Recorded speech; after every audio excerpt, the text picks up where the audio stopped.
दोस्तों नमस्कार। चलिए जानते हैं अपने सौरमंडल के बारे में। खगोल शास्त्रियों का विश्वास है कि यह ब्रह्मांड 15 अरब वर्ष पूर्व अस्तित्व में आ चुका था। उस समय इसमें हाइड्रोजन व कुछ मात्रा में हीलियम गैसें ही विद्यमान थी। उस समय तक नक्षत्र व ग्रह कुछ भी नहीं थे। सौरमंडल के बनने की प्रक्रिया अपने अक्ष पर घूमने वाली गैसों और धूल से बने अति विशाल मेघ से आज से लगभग 5 अरब वर्ष पहले शुरू हुई थी। इस मेघ का प्रारंभिक द्रव्यमान सूर्य के वर्तमान द्रव्यमान से 10 से 20% अधिक था। यह मेघ मुख्यतः हाइड्रोजन व हीलियम गैसों से बना था, परंतु इसमें कुछ मात्रा में भारी तत्व भी थे जो पुराने नक्षत्रों के ध्वंसावशेष से आए थे।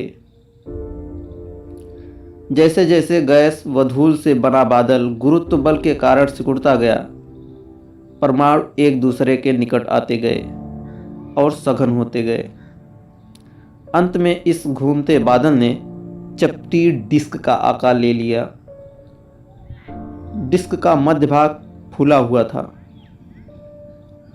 मध्य भाग में विद्यमान पदार्थ गुरुत्व बल के कारण सिकुड़ता गया और साथ साथ गर्म भी होता गया, क्योंकि स्थितिज ऊर्जा गतिज ऊर्जा में बदल रही थी। यह प्रक्रिया 5 करोड़ वर्ष चली और तापमान इतना बढ़ गया कि हाइड्रोजन परमाणु मिलकर हीलियम परमाणु बनाने लगे। अतः नाभिकीय संलयन शुरू होने के साथ ही सूर्य का जन्म हुआ।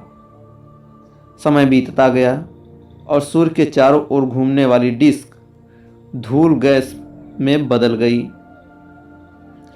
पहले बने धूल कण उतने ठोस नहीं थे। सूर्य के चारों ओर घूमते समय धूल कण एक दूसरे के साथ टकराकर भौतिक एवं रासायनिक बलों के द्वारा जुड़ने लगे और पदार्थ के छोटे छोटे खंड बनने लगे। इस तरह बने खंडों ने एक दूसरे को खींचना शुरू कर दिया और इस प्रकार बड़े बड़े खंड बने।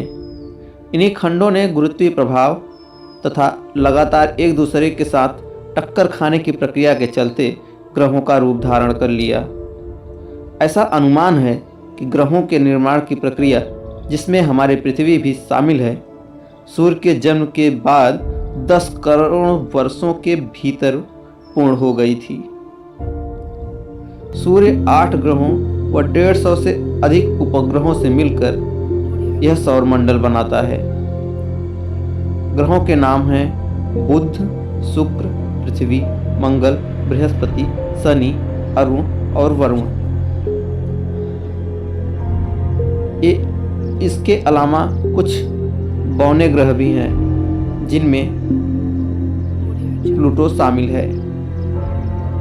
अतः वर्तमान में हमारे सौरमंडल में 8 ग्रह और 3 बौना ग्रह हैं। इसमें प्रथम 4 ग्रह चट्टानों व अन्य भारी तत्वों से बने हैं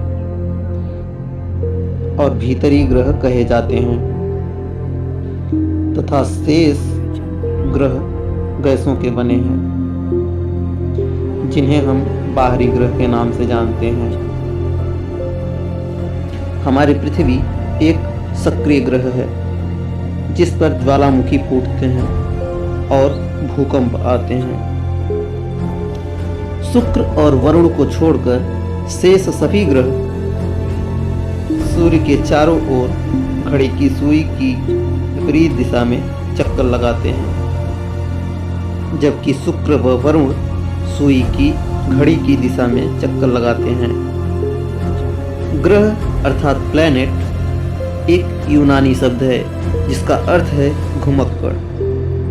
सभी ग्रह जहां एक ओर सूर्य की परिक्रमा करते हैं, वहीं अपनी धुरी पर भी घूमते हैं। ग्रहों के पास स्वयं की रोशनी और ताप नहीं होता। ये सूर्य का प्रकाश के परावर्तन होने के कारण दिखाई पड़ते हैं। शुक्र, बुध, मंगल तथा बृहस्पति रात्रि में नंगी आंखों से भी देखे जा सकते हैं। ये सभी ग्रह सूर्य के चारों ओर दीर्घ वृत्ताकार मार्ग में चक्कर लगाते हैं और सदा गतिमान रहते हैं। सौरमंडल के अन्य घटक भी हैं जिनमें एस्टेरॉयड्स आते हैं, टूटता हुआ तारा और उल्कापिंड या पुच्छल तारा शामिल हैं। दोस्तों अब चलिए समझते हैं उपग्रह क्या होता है। दोस्तों सौरमंडल के सभी ग्रह सूर्य का चक्कर काटते हैं, जबकि उपग्रह किसी ग्रह के चक्कर काट रहे होते हैं और उपग्रह अपनी धुरी पर भी घूमते हैं। ये अपारदर्शी होते हैं और इनमें स्वयं का प्रकाश व ताप नहीं होता। ये भी सूर्य के प्रकाश से ही चमकते हैं। खगोल शास्त्री कहते हैं कि ब्रह्मांड में अनेक सौरमंडल हैं तथा 100 से 200 बिलियन गैलेक्सीज हैं।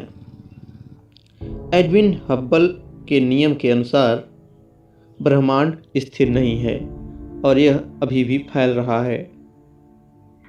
दोस्तों आज का वीडियो यहीं ख़त्म करते हैं।